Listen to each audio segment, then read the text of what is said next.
gada obsesi setunggal tentang maulid. Tiang itu kedah seneng. Terus buatan angsal tiang Islam buatan seneng. Kalau jadi kiai nak guyu luwih banter timbang Mas Arwani. Ora oleh kalau susah. Nak kalau susah jadi presiden buruk, wong trauma jadi napa? Kiai. Jadi kalau haram guyu sak ngisor ya Mas Arwani. Kudu afrahu minhu supaya wong ngerti nak kiai luwih bahagia timbang DPR. Terus ayo kula pol senenge niku pol.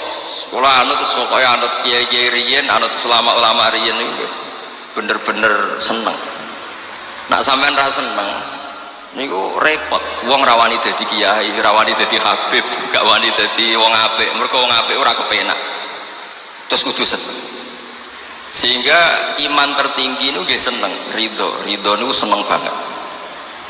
Kula bantu beberapa santri teng mriki kula niat tarbiyah teng santri-santri. Sedanten redaksi tentang maulid. Kula pilih beberapa. Asyroko jadi mencorong. Kenapa tidak milih kata anaro? Kalau anaro itu padang tapi sudah menyengat. Kalau asyroko itu padang tapi enak. Kira-kira jam 8-9. Sehingga beliau memilih kata asyroko. Dulu Syekh Abdurrahman Ad-Dibaghi milih kata asyraqal badru alaina karena al-badru itu simbol kesempurnaan. Itu juga baik. Tapi Sayyid Ali milih al-kaunu karena yang harus senang dengan kelahiran Rasulullah SAW itu semuanya, bukan sekedar rembulan. Itu pilihan-pilihan kata berdasar isyq, berdasar dzauq. Yang al-badru karena mewakili kesempurnaan, simbolnya adalah Lailatul Badri. Al-kaunu mewakili hakikat bahwa hadal kaunu kulluh yafrah bi Rasulullah sallallahu alaihi wasallam. Kalau kemarin disuruh sama Gus Yasin Putra Bambun untuk ngisi maulid di dalam beliau. Saya menerangkan bahwa orang itu harus senang. Kata Sayyid Muhammad sallallahu alaihi wasallam, "Faman angkarol maulida faqila lahu," misalnya, "limada tafrahu bi maulidin nabi?" Apa bisa menjawab? Misalnya kita punya anak, saya beri contoh, punya anak keriting, wireng, gendut, raine kok bapake lah kira-kira gitu. Iku wae diakekoi seneng kelahiran anak, padahal prospeknya enggak jelas. Sok ben nakal ta ora kok bapake ora jelas, iku seneng. Lho iki lahirnya nabi diseneng-senengno kok dieskali. Artinya maulidu hadan nabi ini jelas al-maktub membawa sa'adatut daren, pasti membawa sa'adatut daren. Loh, wong seneng kok disoal, itu pakai logika apa? Anak kita yang lahir gak jelas masa depannya aja kita seneng. Kira-kira ngoten logika maulid. Sebab itu redaksi seneng itu ekstrim tentang beberapa teks. Sehingga diredaksikan fatrobu ya halal masani. Toroban itu seneng yang agak kaul, agak berlebihan.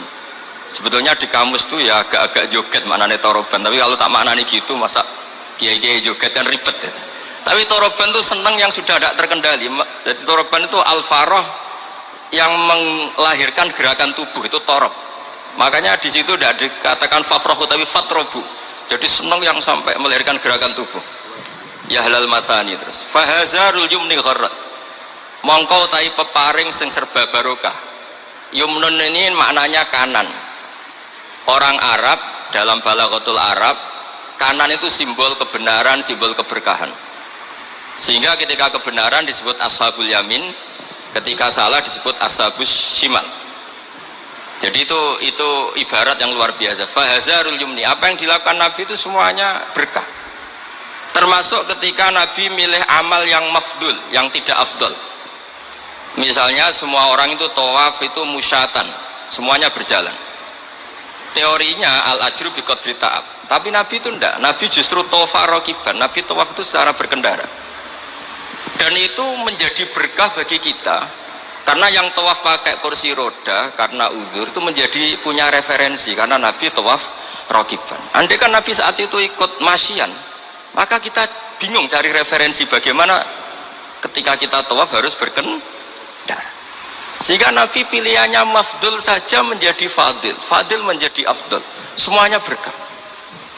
Bahkan saya pernah bikin statement, andai kan Nabi Isa sholat khusyuk dengan Rasulullah SAW makan biasa, itu kualitasnya itu bagus Nabi makan. Kenapa? Nabi Muhammad jadi nabi itu setelah Nabi Isa karena baiknya, saking baiknya dituhankan.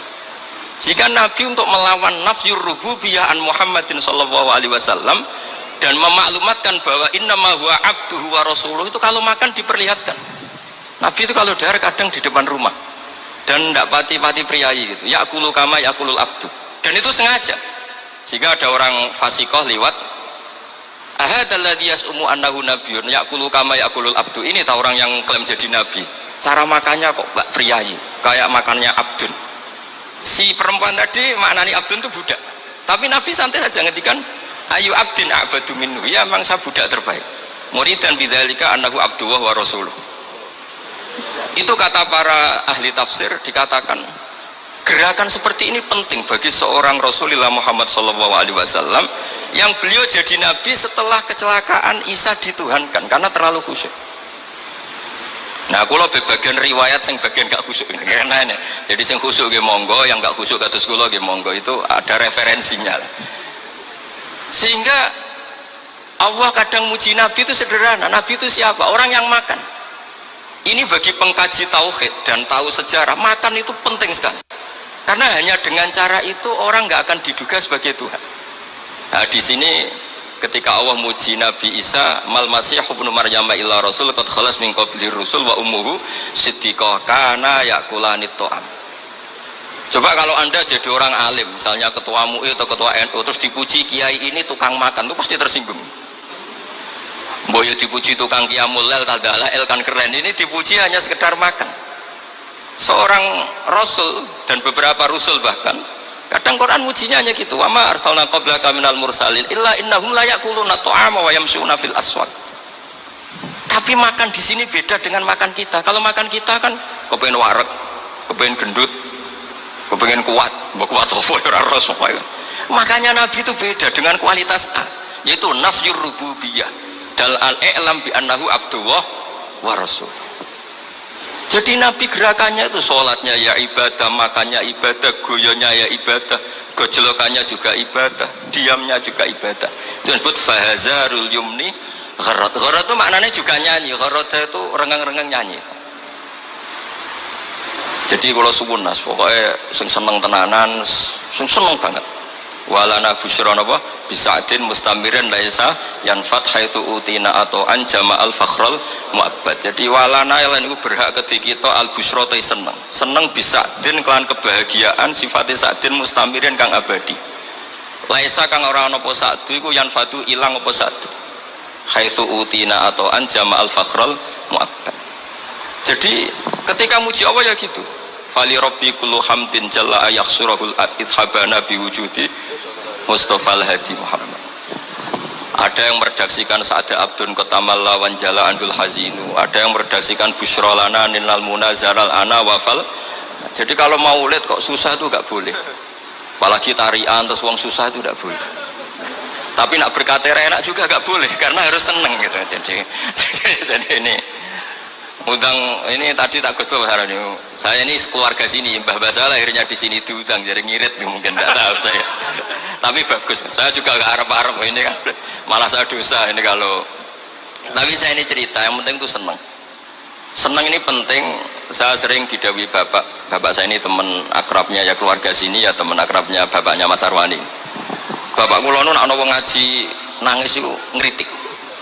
Kata beliau itu, suwang ning omah utange akeh mipir BKB digadekno pas ngaji ditangis pisan jare gitu. Ngaji kudu seneng kata beliau. Teori beliau itu sederhana. Orang sampai maksiat itu karena cari kesenangan. Sehingga kalau taat itu tidak pengganti kesenangan maksiat, maka akan taatnya akan tertandingi dan terkalahkan. Itu teori ya, maksudnya sampean anu te monggo ora ya kok bangetan maksudnya. Sehingga orang ibadah itu harus senang. Itu coba nazuman yang sering dinasihatkan Habib Syekh itu. Laula kaya zinatal wujudi ma toba aisi wala wujudi wala taron namtu fi sholati. Andaikan tidak dengan ajaranmu ya Rasulullah, kita ma toba aisi, hidup kita itu tidak nyaman dan eksistensi kita juga agak jelas. Coba andaikan tanpa Rasulullah SAW, kita minum mengatakan ini segar, habis makan bilang ini wareg, ini sate enak. Itu al-kuffar yaquluna dzalik wal munafiq wal fusaq yaquluna dzalik. Bedanya apa coba? Tapi barokahnya tarbiyati Rasulullah sallallahu alaihi wasallam, naqulu linataqawwa alal ibadah wa nashrab linataqawwa alal ibadah. Beda sekali. Makanya Imam Ghazali kalau ngeritik itu, kalau kamu bangga bikuatil jima, kata Imam Ghazali kalau cerita, ayam lebih kuat ketimbang anda, 1 detik 2 detik sudah berani lagi. Kalau anda bangga dengan aksratul akli, al jamus aqwa minka, kalau bangga dengan kekuatan fisik, banteng lebih kuat timbang kue. Terus cerita-cerita afdolul basar, afdoliyatul basar adalah ibadahnya. Sehingga Nabi ngendikan, ya sudah, nikmatnya orang mukmin itu apa? Qiyamul lail, syarafu apa? Istighra'u anin nas. Nah ini tarbiyah menjadi kita bahagia. Jadi ini harus dilatih. Wala taron nam tu fi sholati. Bahasanya itu lan ora rengeng-rengeng isun fi sholati. Jadi sebenarnya kalau sholat itu ya disunatkan agak-agak nyanyi gitu. Tapi jangan nyanyi kayak Habib Ahmad nanti. Nanti kalau nyanyi gitu ya batal sholatnya karena ya terus terbangan. Tapi harus ada taronumnya, harus ada nyamannya, menikmati. Saya tuh kalau sujud itu tak nikmati. Karena ketika nanti saya ketemu Allah Ta'ala, kenangan terbaik saya karena di bumi pernah sujud. Jadi sebenarnya nak disuting kabeh, mangan molo-molo ngombe serokokan, kira-kira ya rada isen lah gitu. Tapi kalau pas syutingan, pas sujud kan keren. Apalagi misalnya DPR syutingan terus turu diding-diding kan gak keren itu. Jadi artinya ini katanya Habib saya, wala taron nam tu fi sholati wala ruku'i wala sujudi. Jadi intinya harus senang. Makanya kalau seneng yo latihan Mas Arwani. Aslinya kita ya seneng Mas Arwani, gajine luwih akeh, tapi kalau tetap luwih seneng.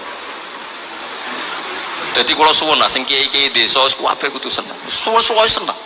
Sehingga gak jadi presiden buruk orang soleh iku ndadekno trauma susah. Haram kok susah. Nah di sini kualitas qauluhu ta'ala ala inna auliya Allahi la khaufun alaihim wa lahum yahzan. Karena senang ini penting. Untuk jadi wali itu harus senang. Jadi ini jelas ya, niki namun kata-kata mari bingung kula piyambak nggih ora pati wani matur teng ngarepe Habib Ahmad niki. Lah dikongkon dadi ya nurut mawon ngoten mawon. Assalamualaikum warahmatullahi wabarakatuh.